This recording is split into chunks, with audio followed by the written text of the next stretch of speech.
Hi guys. So first of all, please don't be bothered by the fact that this is asymmetrical. It's one of those tank tops where it's kind of like that. So don't be bothered by this. I know it might bother some people who have OCD. Again, that's not what this video is about.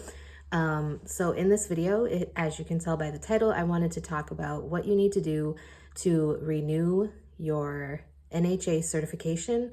Some people may refer to it as recertifying, but I thought it might be helpful to share my experience. I am in the process of renewing my phlebotomy certification, and I just recently renewed my CCMA certification, which is Certified Clinical Medical Assistant.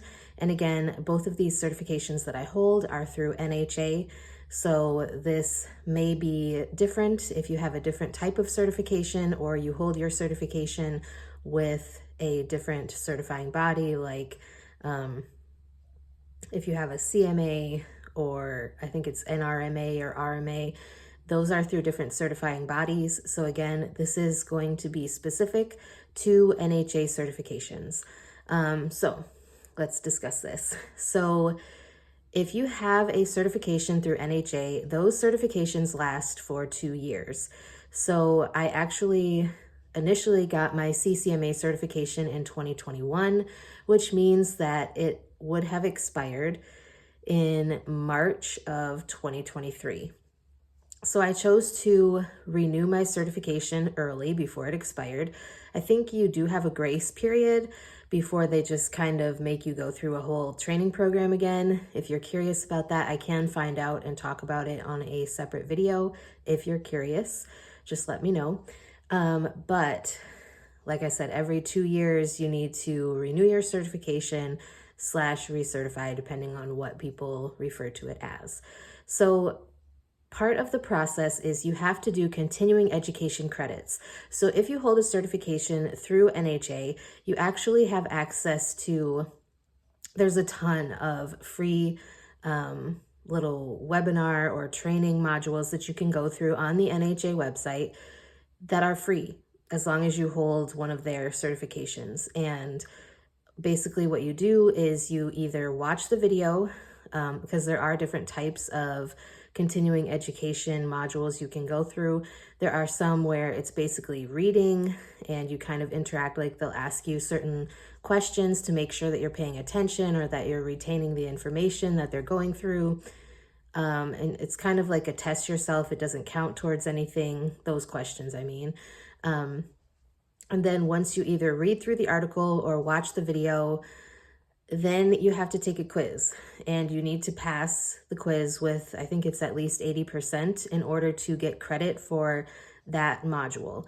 So I'm not sure if it's different for other certifications, but for both my phlebotomy and my CCMA certifications, I need 10 continuing education credits in order to renew my certification.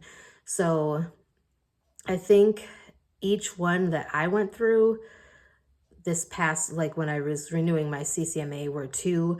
I know that when I renewed my phlebotomy in 2021, because I've had my phlebotomy certification for longer, when I renewed that one, I believe there was like a video webinar type thing where that one was worth like 4 credits, but it was a long video. It was over an hour.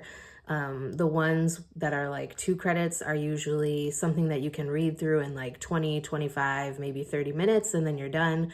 And like I said, as long as you read through and pay attention, the questions pertain to what you read and the information that was in the article or in the video. So don't be super concerned about it. And plus, just so you know, you can go through and take the quiz until you pass it.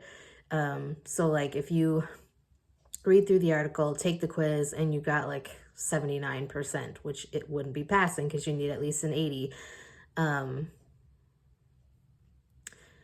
You could go through and take it again until you pass it. So it's not something that you need to be overly concerned about, but it is a process. So like I said, you have to go through enough training modules to get however many credits you need in order to renew your certification. And when you go on your NHA portal, It will tell you how many credits you need before you can renew your certification. Like I said, mine said 10, so I'm not sure if that's the same for every certification that they have, or if that's just pertaining to the two that I have, but both of mine said 10. And like I said, I have the phlebotomy certification and the CCMA certification, so just keep that in mind. So once you are done completing all of the continuing education units that you need in order to renew your certification, there's a button on the website that you can click on to renew. And basically at that point, to renew, like to actually officially renew it, once you've done the continuing education, all you have to do then is pay the fee to renew it, and you're good to go for another 2 years.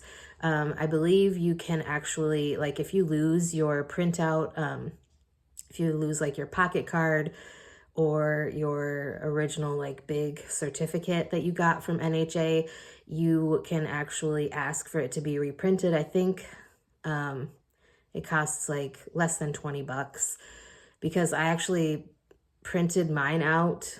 It was a couple years ago. I don't know if the price has changed, but at that time, I think it was like $17 or $19 or something like that to get a reprint of my pocket card and the actual like big certificate that you can frame. So anyways, simple, short and sweet. I hope this was helpful if you are someone who is trying to renew or recertify through the NHA. If you guys have any questions about becoming a phlebotomist, becoming a medical assistant, anything about pre-med or the medical field, because I am currently a second-year pre-med student, let me know. I'd be glad to get something filmed for you. I've also worked since 2016 as a CNA, so I have a wealth of experience in that area as well if you have any questions or want me to discuss something. And yeah, I will talk to you guys next time.